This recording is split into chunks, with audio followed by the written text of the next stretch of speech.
Hello everybody, today I'm going to show you the Samsung Galaxy Tab. Some of the great features. I want to go through the outside of the product before I really show you the main apps. You'll see it's a 7-inch screen, it's got a 1 megapixel camera on the front, and on the back it's got a 3 megapixel camera. On the sides here, you'll see it's got a micro SD slot, it's got the SIM card slot, the volume rocker, and the power button. Across the top here is the 3.5mm audio jack. On this side, you'll see a very small microphone, and on the back here is the 30-pin charger and the 2 speaker outputs. Let's have a look at the applications. Okay, the first thing that you will notice is that the display is quite reflective. You'll see the glare from the lights. That's one of the things that make it really quite difficult to use when you're outdoors. The screen does not work very well. It almost goes black when the sun is shining upon it. This is just the main home screen. There are other home screens that you can customize, but I've decided to put these 2 widgets. One's just a picture and the clock. I'm just going to jump straight into the applications button here. You'll see I've got multiple windows of applications, very similar to what an iPhone or an iPad would look like. Just real quick, I'm going to go through some of the apps here.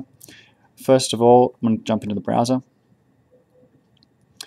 Just load up to my home page. You'll see it's loaded a full web page. Now if I scroll down, you'll notice that I've got Flash Video embedded. Now Flash Video is supported on the Galaxy Tab, and that has been a huge success. Mostly you can just click and it will play. Obviously I am using 3G here, so I don't expect it to be exceptionally fast. I'm just going to go to another website. I'm not going to wait for that to load. I'm just going to go to the Sydney Morning Herald, which is a popular... Oh, that did start. I'm going to jump to the Sydney Morning Herald website and show you what that looks like as well. The reason I wanted to do this is because the Galaxy Tab does support Flash, and for me that's a really big deal because it's the first tablet which actually does that. Just leave it to load. See if we can actually scroll through the page. Come on. Okay, it took a little while to respond there, but you'll see that once the page actually does load, it is fairly smooth. A lot of these flash animations at times can slow the browser down. It's not too bad. I was really impressed when I did see flash animations working on the browser. I thought it wasn't going to be that smooth. It isn't too bad at all. Just going to exit back out of that. Jump back into here, and I will show you the calendar. The calendar I have set up with my work email. I have it set up with my Gmail account as well, so I get a lot of synchronization. I can really go through my days, see what's happening on a month to a week to day basis. I definitely really enjoy the way that they've set up the calendar. Exiting out of that, I'm just going to jump into my work email, and you'll see I've got my mail on the side. I can select a mail here, and it opens on the right hand side. Very easy to use. Moving into folders is enabled. Replying all. The features are all really quite easy to use. I'm just going to hit and reply, and you'll show you the keyboard. One of the great features with this is that I am able to 2-thumb the entire keyboard. It is really easy to use as well, and that's one of the big advantages of a 7-inch tablet, is that I can move around the entire tablet with my thumbs. I won't send him an email right away. I'm just going to jump out of that and show you the contacts, which is, yep. You'll see very similarly, I can go through all my contacts here. It does integrate with Facebook, and so you do get display pictures and further details coming through there. What else will I show? I'll show you the ebook feature. You are able to read ebooks on here. Again, it is probably more suited for indoors. One of the things I did notice is that the response times of opening and closing books is not amazing. You'll see opening this book here, it is taking a little while to load. You've got a little loading symbol. I'm even afraid to touch it at the moment. And then once you're in, it's actually quite good. Okay, I'm just going to exit out of that. I don't want to spend too much time going through every single app, because if you do end up trialing one in a store, you can always go into more about it as well. I'm just going to jump into the gallery where you can see the pictures that you've taken or any preloaded pictures. if I just hit into the camera, these are some photos that I did take using the camera at the rear, and you'll see it's actually quite good clarity. You can pinch and zoom out, much like you can with a iPad or BlackBerry or whatever you're using.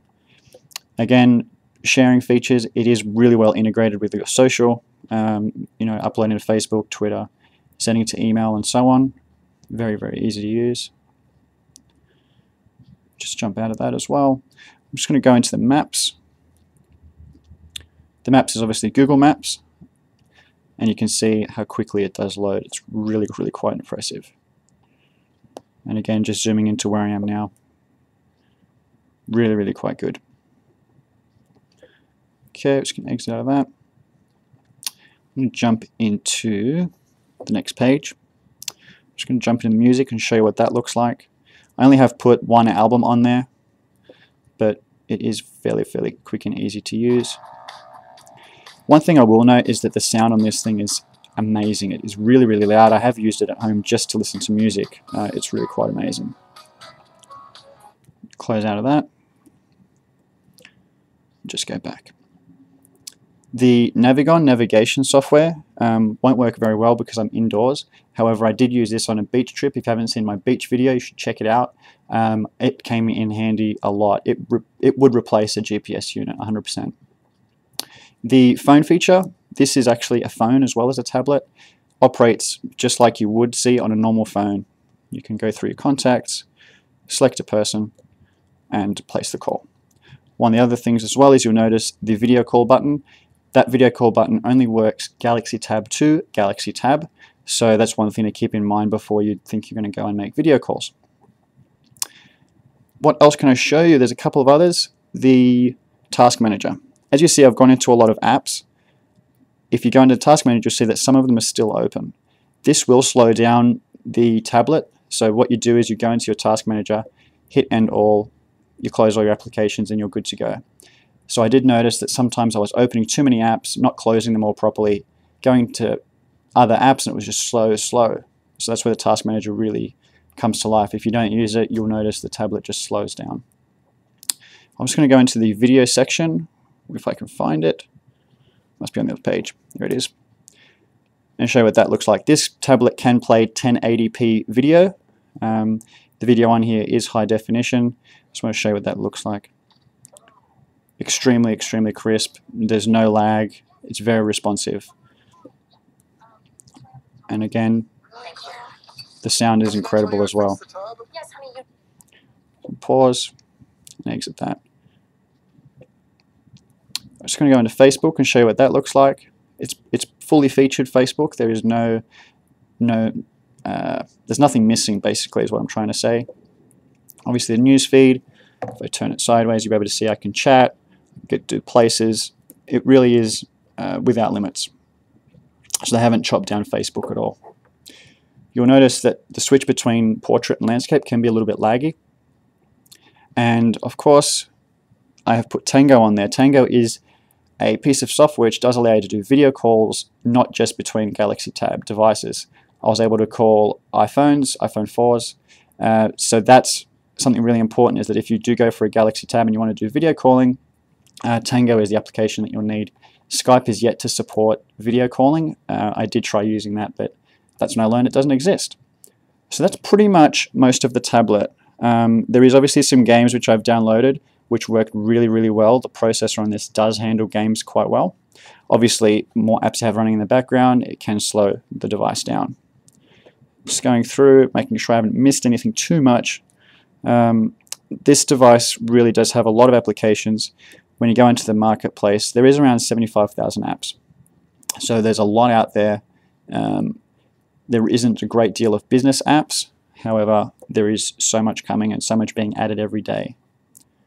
Okay, that's pretty much the rundown of the device. I'm going to switch back and I'm going to give you a final wrap up.